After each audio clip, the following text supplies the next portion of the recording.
तक चमत्कार नहीं होगा हमारे साथ, तब तक हमें कोई भगवान, कोई गुरु कुछ समझ नहीं आता। क्योंकि अगर हम कृष्ण के द्वार पर जाते हैं तो हम कृष्ण जी से भी मांग लेते हैं, राम जी के द्वार पर जाते हैं तो राम जी से भी मांग लेते हैं, फिर गुरु जी से क्यों नहीं? गुरु जी भी तो वही स्थान प्राप्त करे हुए हैं। क्या आपको गुरु जी गुद्दी पे दिख रहे हैं? क्या गुरु जी क्या कोई प्रवचन कर रहे हैं? क्या उन्होंने कोई पुस्तक, भागवत या किसी भी तरीके का ग्रंथ पढ़ने को कहा? गुरु जी ने कहा, अहम ते वहम तू दूर रहना है। किस तरह दे अहम ते वहम विच नहीं पैना है। अगर हम उसी को फिर से फॉलो करने लग जाएं तो गुरु जी की जो एक शिक्षा है वो समाप्त हो जाएगी। तो यदि गुरु जी से जुड़ना है तो सेकंड पार्ट यही है कि हमें अहम और वहम में नहीं पड़ना है। डायरेक्ट करेक्शन, अहम और वहम, इससे दूर। और तीसरा, गुरु जी ने लंगर की महिमा बहुत बताई है, इसलिए प्लीज़ डालते समय भी इस चीज़ को ध्यान रखें कि प्रसाद कम डले। क्योंकि अगर प्रसाद आते ही ये भावना आ जाए, उफ ये ख़त्म करना पड़ेगा, तो उस प्रसाद का कोई मतलब नहीं रह जाता। इसलिए सेवादार कम डालें, बाद में रीसर्व हो जाए वो बेटर है। क्योंकि गुरु जी ने लंगर के द्वारा अनेकों अनेकों अनेकों बीमारियां, हारियां, फाइनेंस प्रॉब्लम, आपकी अनेकों प्रॉब्लम्स, कोई गिनती ही नहीं है कितनी समस्याएं उन्होंने खत्म कर दी इससे। तीसरी चीज गुरुजी ने बोला है सेवा। सेवा बहुत प्यार से करनी है, क्योंकि गुरुजी जब आपको अपना प्यारा सेवादार बनाते हैं तो साथ में वो कान में ये भी समझाना चाहते हैं कि नम्र रहो। जितने नम्र रहोगे उतना तुम्हारा गुरु बड़ा होगा, बड़ा होगा। यदि तुम बड़े तो फिर गुरु नीचे। ये तुम्हें तय करना है कि गुरु को बड़ा करना है या हमें नम्र रहना है। तो इसीलिए हमें नीचे रहना है सेवा करते समय और गुरु को ऊपर। कोशिश रहे कि चरणों में ही ध्यान रहे, क्योंकि इतनी औकात नहीं कि हम उनसे आंखें मिला सकें। हम रोज गलतियां करते हैं, रोज गलतियां करते हैं, कोई दिन नहीं बीता जब हम गलतियां नहीं करते। तो इसलिए गुरु जी ने सेवा का बहुत महत्व बताया। सेवादारों को बड़े प्यार से गुरु जी कई बारी प्रैक्टिकली शिक्षा देते थे। ईगो मत रखो, प्राउड मत फील करो अगर तुम्हें सेवा मिल रही है, प्यार से करो, क्योंकि आई सारी साथ संगत में ही तो गुरु जी हैं। अगर आपने अपनी साथ संगत का ही दिल दुखा दिया तो सेवा का मतलब नहीं रहा। इसलिए बोले हुए वचनों पर भी ध्यान देना है। तीसरा, गुरु जी ने सिमरन पे बहुत जोर दिया। सिमरन जो आप लगातार अभी यहाँ 3 बजे से कर रहे हैं, और शायद मैंने अभी टाइम नहीं देखा, 5 बज गए होंगे, क्योंकि सत्संग का माइक तभी शायद मेरे हाथ में आया होगा। तो 3 से 5 जो आप 2 घंटे गुरु जी को आपने चित्तारा आंखें बंद करके, उसकी बहुत वैल्यू है। क्योंकि हम अपने आप को शारीरिक रूप में देखते हैं और प्रभु हमें आत्मा रूप में देखता है। क्योंकि गुरु जी के ही शब्द हैं, तुसी मैनू तिल्ली तिल्ली दी माचिस, जो ऊपर तीली का काला पार्ट होता है, उसके जैसे दिखाई देते हो। उनके लिए किसी का कोई नाम नहीं है, उनके लिए कोई अमीर नहीं है, उनके लिए कोई गरीब नहीं है, कोई सुंदर नहीं है, कोई कुरूप नहीं है। इसलिए कोशिश करनी है, जितनी कोशिश करनी है, अगर सच्ची में गुरु जी की भक्ति करनी है तो अपनी प्यारी साथ संगत को ही अपना परिवार मानो। हर संगत के अंदर गुरु जी विराजमान है। अगर यदि आपको किसी की बात बुरी भी लग जाए तो जय गुरु जी करते हुए निकल जाओ। गुरु जी ने बड़े मंदिर की स्थापना, अभी जब मैं बैठी थी तो जब आंटी ने बोला तो मुझे ऐसे ये भाव आया था कि गुरु जी के बड़े मंदिर की जब स्थापना हुई तो 12 ज्योतिर्लिंग का गुरु जी ने, उसके अंदर जो आप देखते हैं जो शिवलिंग बनाए ऊपर, क्या आपने विश्व में ऐसा कोई मंदिर देखा है जिसका शिवलिंग मंदिर से बाहर हो? तो मालिक गुरु साहिब देवों के देव महादेव, उन्होंने ये बोला था कि जब आप बड़े मंदिर में एंट्री करते हैं तो मेरी मर्जी होती है तो एंट्री करते हैं। एंट्री होते ही जब आप समाधि से आगे की तरफ आते हैं तो 5 सीढ़ियां आती हैं। 5 सीढ़ियों में कभी भी हमें हाथ से चूम के माथे पे नहीं लगाना है, ऐसा गुरु जी का कहना है। क्योंकि काम, क्रोध, लोभ, मोह, अहंकार, पांचों को त्याग के गुरु जी आपको दरबार में बुलाते हैं। दूसरी चीज, गुरु जी वहां पर आपको ध्यान सिखाते हैं। ध्यान सिखाने के बाद, क्योंकि गुरु जी के वचन हैं 24/7 मैं बड़े मंदिर में रहता हूँ।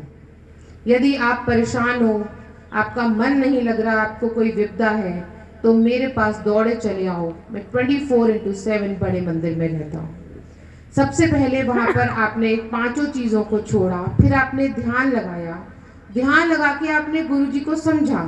फिर जब आप गुरु जी के रूम से होते हुए बाहर की तरफ जाते हो, तो आप काउंट करना, वहाँ पर 9 सीढ़ियाँ हैं। 9 सीढ़ियों का मतलब है नवग्रह। हमारे जो 9 ग्रह हैं, वो गुरुजी ने बोला था, मेरे कोल आंदे हो तो तुहाडे ग्रह भी मेरे हाथ च रहिंदे हैं। अंगूठियां पानियां, स्टोन्स पाने बिल्कुल छड़ दियो, क्योंकि मैं तुहानू कोई ब्लैसिंग्स देना चाहता हाँ तो ए विच आंदे ने। तो ये गुरुजी ने 9 सीढ़ियों का अर्थ बताया। अब क्या है कि संगत बहुत बढ़ गई है, इसीलिए थोड़ा बड़े मंदिर में परिवर्तन हो गया है। यदि आप शुरू में जाते, मैं गई हुई हूँ उसमें, तो किचन के साथ एक छोटा कमरा होता था, फिर उससे आप आगे जाते थे, लंगर करके जब निकलते थे तो 13 सीढ़ियां होती थी। तो गुरुजी ने उसका अर्थ ये बताया कि जब आप बड़े मंदिर से निकल के नवग्रहों को पार करते हुए उनका भोजन प्रसाद, उनका लंगर प्रसाद को ग्रहण करने के बाद जब आप वो 13 सीढ़ियां क्रॉस करते हो, तब गुरुजी ने कहा है, हुन गुरुजी सब 13 ही 13, नहीं कुछ मेरा। तो ये मालिक ने बड़े मंदिर की स्थापना सारी संगत के डिमांड पर करी थी, परंतु गुरुजी ये कहते थे कि मैं प्यारी सात संगत के घर में रहता हूँ। जैसे भाव वैसा मालिक का प्यार, जैसा आपका विश्वास वैसे मालिक का आशीष। ये बात गुरुजी ने स्वयं गद्दी पर बैठ के प्रैक्टिकली बताई थी। अनीता आंटी के नाम से ऐसा कोई संगत होगी पुरानी जो जानती ना हो। आंटी को गुरुजी ने बहुत ब्लेस किया था। तो आंटी को स्किन कैंसर था, तो वो गुरुजी के चरणों में ऐसे बैठी हुई थी, तो कहती हैं कि गुरुजी मेरा कैंसर ठीक हो जाओ, तो कहते हैं ले 80%। तो अनीता आंटी ठिठक गई, उन्होंने कहा 80% क्यों? कहने ले तेरा विश्वास 80%। तो जब तक आपका अपना विश्वास 100% नहीं है तो वो काम नहीं होगा। आपको सबसे पहले सब कुछ सरेंडर करना है उनके श्री चरणों में। जड़ा गुरु चरणा च आंदा, ये आपने अभी जो भजन सुना है, इसके लिए गुरु जी के बहुत ही प्यारे वचन हैं। ये गुरु जी ने अपने चरणों में बैठ के सुखी आंटी से लिखवाया था और सुखी आंटी के द्वारा ही इसे गाया गया है। इसका एक एक शब्द गुरुजी के सामने गद्दी के पास आंटी ने लिखा था। तो और गुरुजी के ये वचन थे कि इस भजन को सुनते रहिए और समझिए कि मैं क्या हूँ। तो इसीलिए हर पल हर क्षण हम गुरुजी से सीखते रहते हैं। यदि कोई कुछ सिखाता है तो बुरा ना माने और सबको इक्वल माने गुरुजी के पास आने के बाद। यही शुक्राना है मालिक का, दिन बर दिन संगत बढ़ती जा रही है। तो गुरुजी ने एक दिन मेरे ड्रीम में आके एक छोटी सी बात कही थी, वो सबके लिए गुरुजी ने मुझे बोला था। यूँ तो गुरुजी बहुत बारी स्वप्न दर्शन बहुत सारी संगत को देते हैं, पर वो पर्सनल होते हैं। यदि अगर वो कहें कि ये बात तुम्हें बतानी है तो आपको बताना चाहिए, अथवा उसको अपने तक अपनी ब्लेसिंग समझ के सीमित रखना चाहिए। ये गुरुजी ने मुझे बोला था कि तेनू दसना है।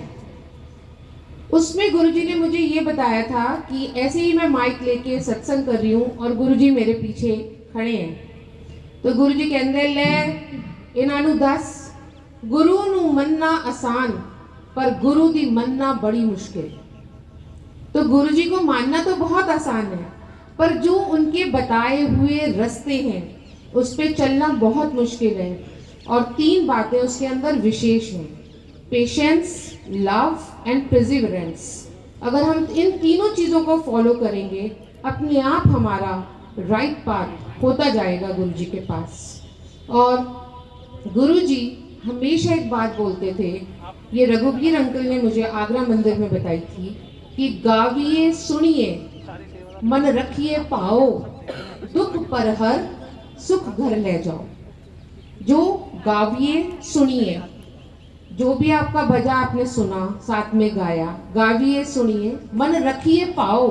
इसको भाव को अंदर रखो, अपने अंदर चित्तारो कि मैंने क्या सुना, मुझे इस पे चलना है। तो गाविए सुनिए, मन रखिए पाओ, दुख पर हर। जो इन तीनों बातों को सुन लेता है, समझ लेता है, तो दुख थोड़ा दूर हो जाता है। दुख पर हर सुख घर ले जाओ। तो मेरे से झोली भर के ले जाओगे। देखो, दुख तो किसी के दूर नहीं होते हैं, क्योंकि गुरु जी के पास आने के बाद 90% वो कर्मा सिस्टम 100% काटते हैं, वो भी आपके विश्वास की परसेंटेज, लेकिन 10% तो आपको भोगना ही पड़ता है। तो यही सोच के मालिक के दरबार में आना है। लंगर का एक कण आपको वेस्ट नहीं करना है। जो प्यार से आपको सेवादार कहें उसको मानना है। उसमें इफ बट परंतु किंतु नहीं लगानी है। चप्पल इधर क्यों उतारें, उधर क्यों ना उतारें, यहाँ क्यों नहीं बैठे, उधर क्यों ना बैठे, आगे बैठे पीछे बैठे, नो। जहाँ वो कह दे डन। इसीलिए हमें इन्हीं बातों का ध्यान रखना है, क्योंकि गुरु जी आपको हर पल हर क्षण देख रहे हैं।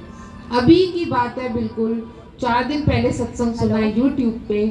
कम टाइम लेते हुए लास्ट में बोलूंगी कि गुरु जी ने आंटी को बोला, एक आंटी आई गुरु जी के पास और उनके मन में आ रहा, ले मेरा यह काम कर देंगे ना। गुरु जी गद्दी पे बैठे हुए, उनके मन में चल रहा है, ए मेरा जड़ा काम कर देंगे ना, फिर मैं बड़ा सत्संग बड़ा चोला इन्हों पवावांगी। तो जब आंटी ने मत्था टेका तो गुरु जी ने कहा, होर आंटी तेरा काम कर दवा तो की देंगी। तो ये जो चीजें है ना आपके मन में जो चल रही हैं, इस गलत फहमी में मत रहना कि मालिक को नहीं पता।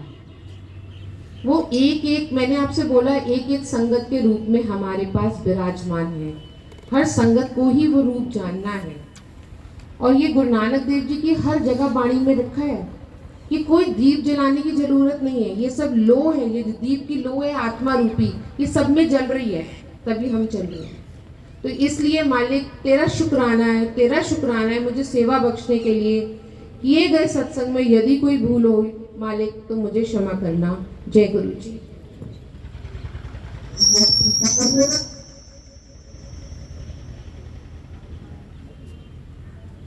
जय गुरु जी, जय गुरु जी। शुक्राना गुरु जी, हर पल शुक्राना, हर पल शुक्राना। आज हुई संगत का शुक्राना। गुरु जी ने, मुझे नहीं मालूम कि ये सेवा कैसे दी कि मेरी छोटी बहन लास्ट जब जतन रिसोर्ट में हम लोगों ने सत्संग का हुआ तो ये बहन मेरे पास आई कि भैया सत्संग होना है, आप हमारे साथ। मैंने महत्वपूर्ण होता हूँ, गुरु जी हैं जिनकी वजह से हम ही हैं। तो लास्ट में प्रोग्राम बना के चलो एक सत्संग ज्ञान मांगने। गुरु जी सब संगत के आने का शुक्राना, गुरु जी का शुक्राना, और सब लंगर प्रसाद दे के जाए। जय गुरु जी, शुक्राना गुरु जी।